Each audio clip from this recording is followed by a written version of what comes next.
Good evening and welcome to the weekend download.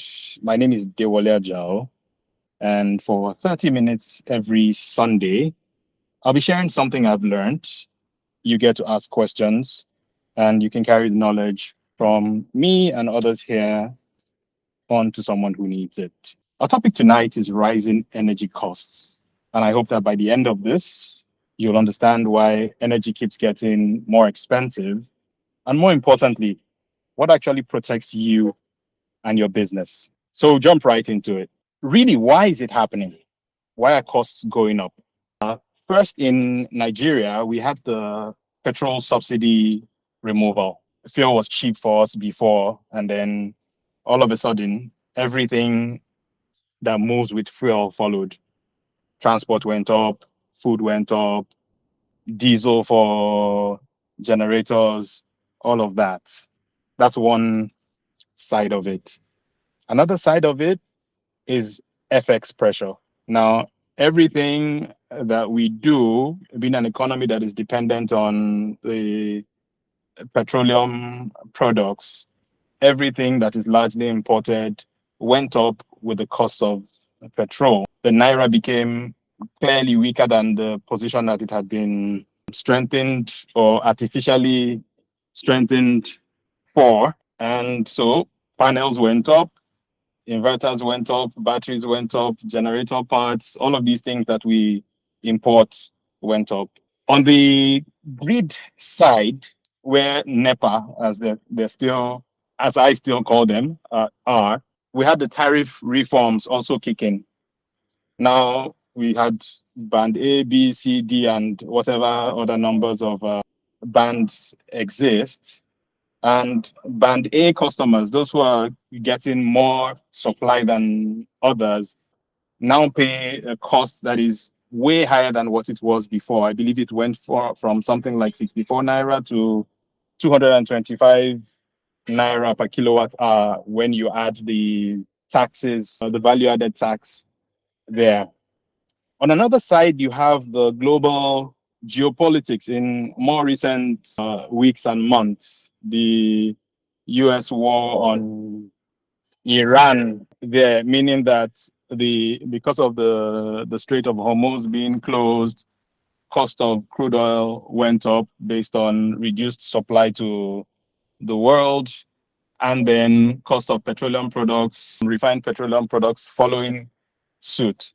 Now, some would say, but we produce crude oil in Nigeria. Why does that affect us? Well, we have sold in advance quite a bit of our crude oil. And because we're not properly refining in here, at least not at large enough scale, refining our own crude oil, whatever happens in the global markets also hits us right here in Nigeria. Now, an angle that a lot of people don't think about with this is, okay, petroleum products are more expensive. Some who have the means are shifting to lithium and solar.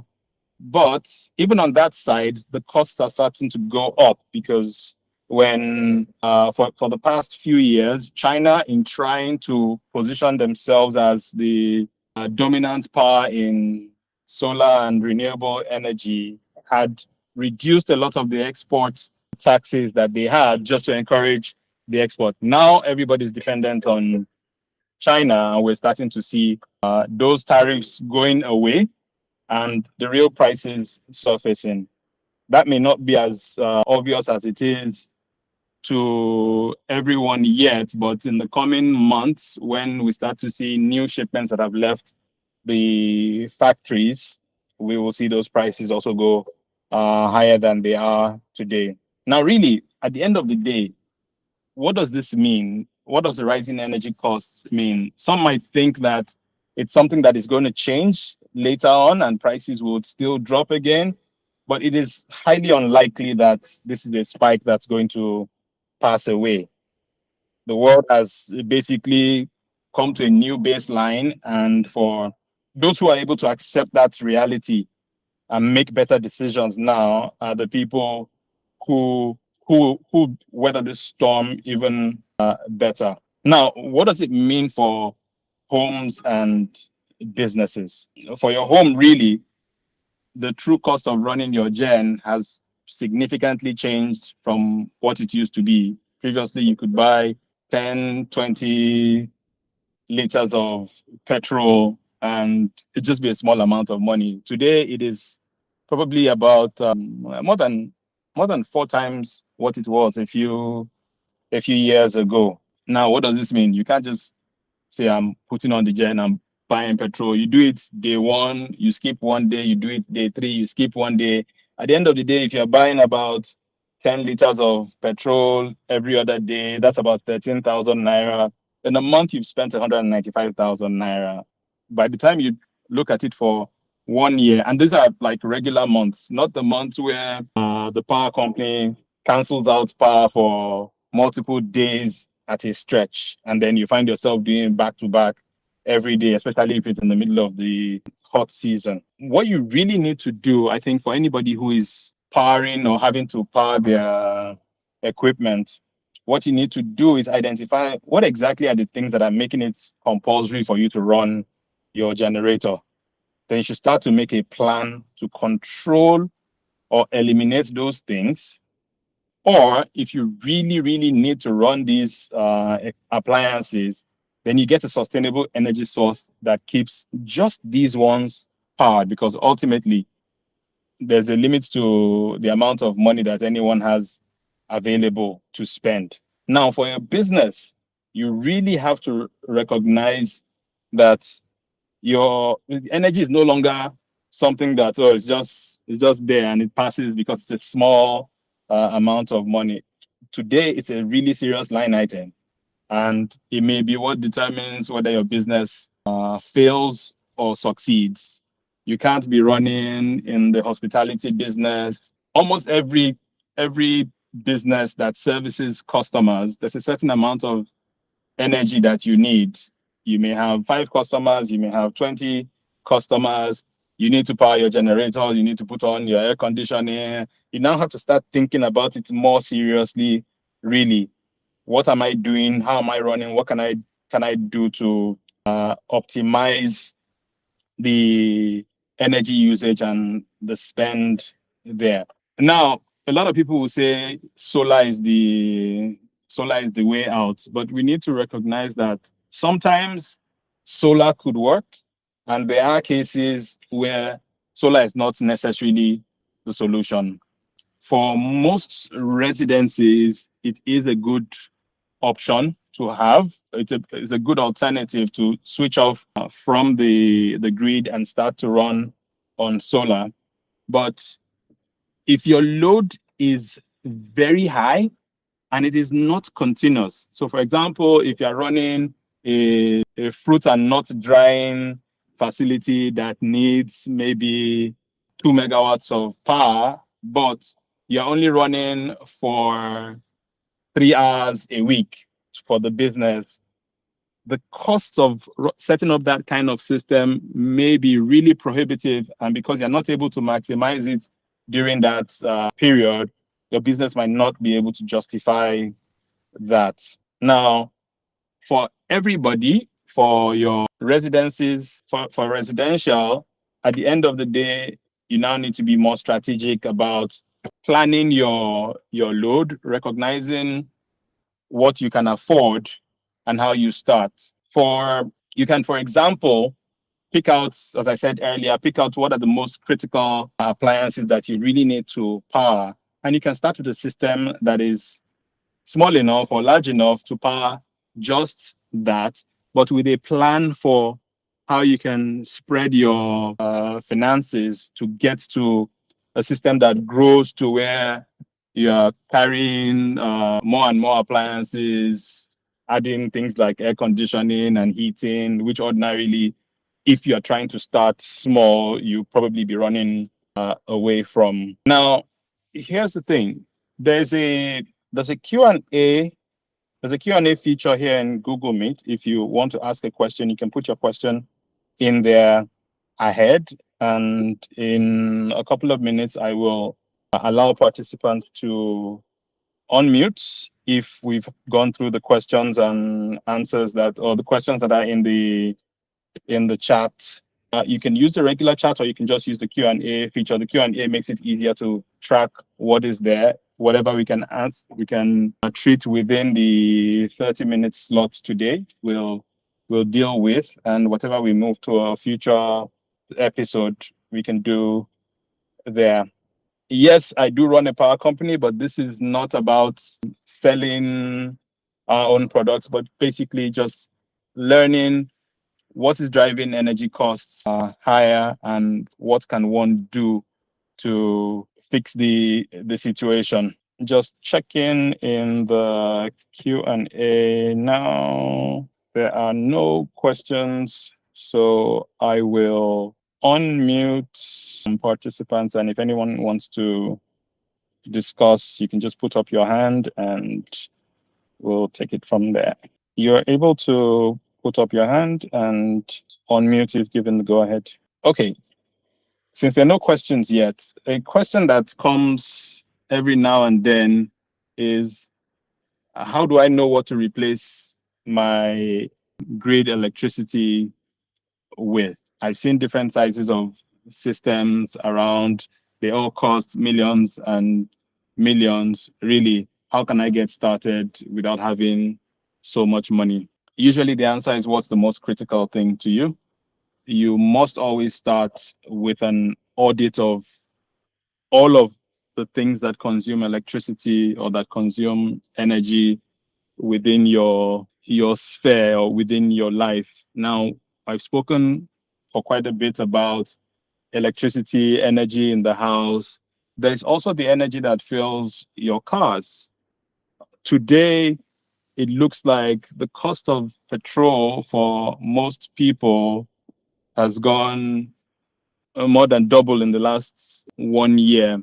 And you ask yourself, does it really make sense to still be driving an internal combustion engine car?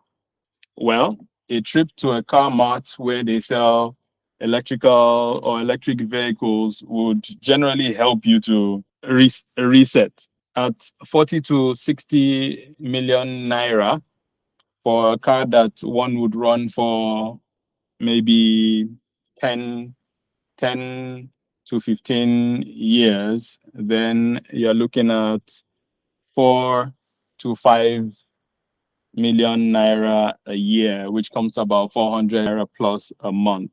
If your petrol expenditure has not crossed beyond 400,000 naira a month, then it's not likely a feasible option for you to take 60 million naira. If you had the 60 million naira idle, it's not a feasible option for you to take 50 million naira and put it in and this will be it's going to be a basic electric car.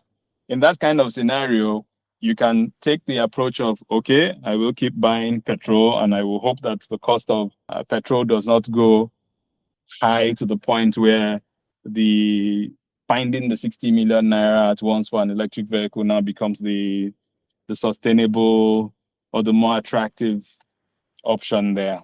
Just checking again, and there are still no questions because I only have experts on the calls. We can have a discussion. We've got about 10 minutes remaining. Let's chat freely about rising energy. Who wants to go for it? Yeah, Ochai, please go on. Your mic is still muted. Are you able to unmute? Oh, sorry. Ochai, please go ahead. Okay, I couldn't unmute. They said the host muted me. Sorry about that. No, it's fine. Thanks for organizing this. I know because this is the first edition, a lot of people are not joining yet.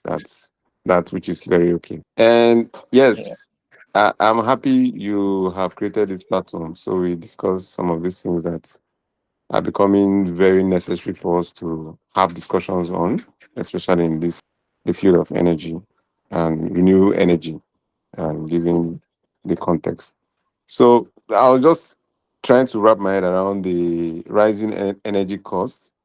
My first question, I don't know if you have more information to share about it, is that usually most of these things are, how do I put them? They have their times when they happen. Maybe in 4 years, every After every 4 years, after every 3 years, we see this kind of thing happening.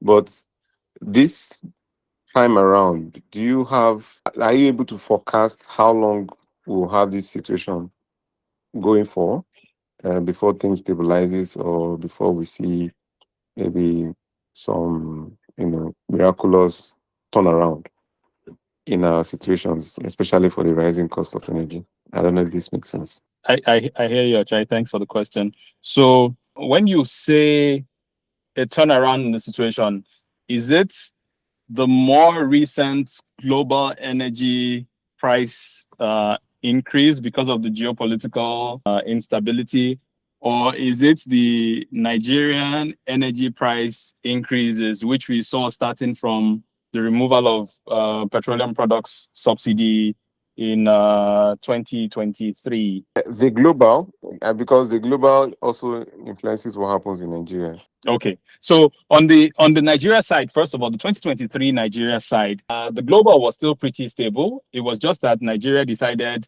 to stop subsidizing and let people pay the real prices of petroleum products. On the global side, I think that if we look at, I can't predict. I know some people have some AI tools that they would have fed things into that should be able to tell them what's going to happen. But one thing that I have observed, and this is from playing with money for a couple of years, what I've observed is that every time that people start to get rich, there's a boom in something, whatever the boom is. The tech stocks are doing great, something economical is something in the economy is doing great. It gets to a point where there has to be a correction. You can take it to be Oh, the 1% of the 1% who allegedly have some kind of WhatsApp group where they determine, okay, we need to chop everybody's money right now. When things start to get, oh, it's nice, it's profitable, it's nice, it's profitable, it's nice, it's profitable, everybody gets into it and it continues to be profitable. And it just gets to a particular point that I think people with significant buying power decide it's time to get out of this thing. And all of a sudden, there's a collapse.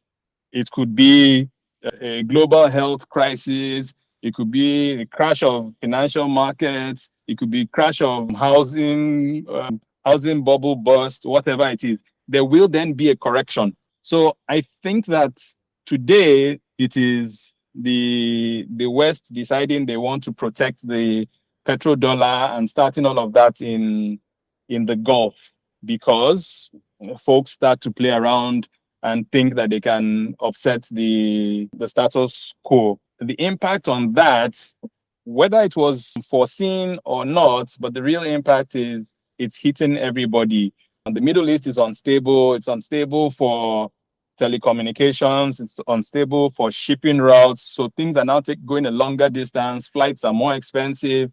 I expect that we may see, because of the way the gentleman in the White House, the way he does things, he every now and then does something or says something that seems to correct the situation, but I think that it's still a trap.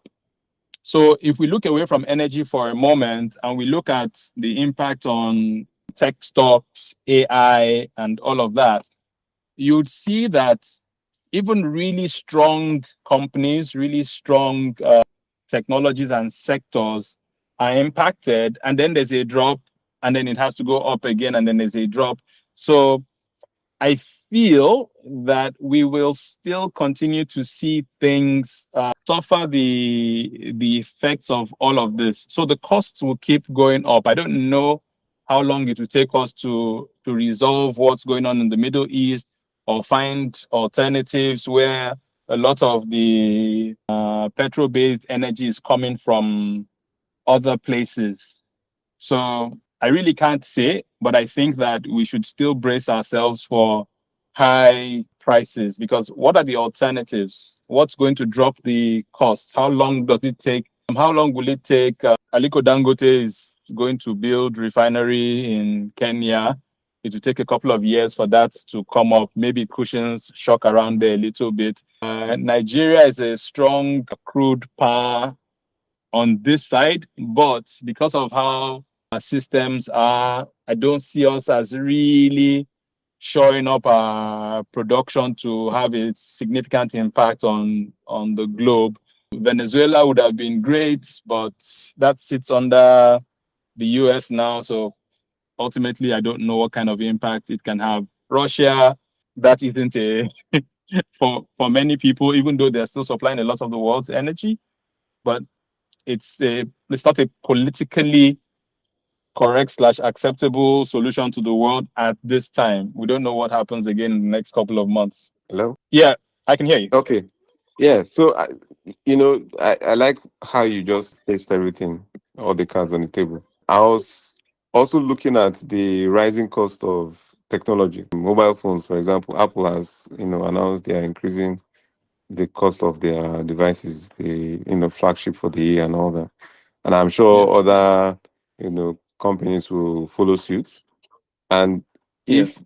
if Apple can no longer absorb some of these costs, especially for the chips they use and all that, and they've now decided to push it down to the consumers, then Mm-hmm. that's why I'm a little bit worried, because in the coming years, are we going to get to the end of the bubble where the bubble will now burst and, like you said, there will now be a reset? Or how is it going to be? That's why I'm trying to, put this out there, because I'm not really sure how it is Yeah. going. On the part of renewable energy, we already see that we are seeing that in Nigeria already.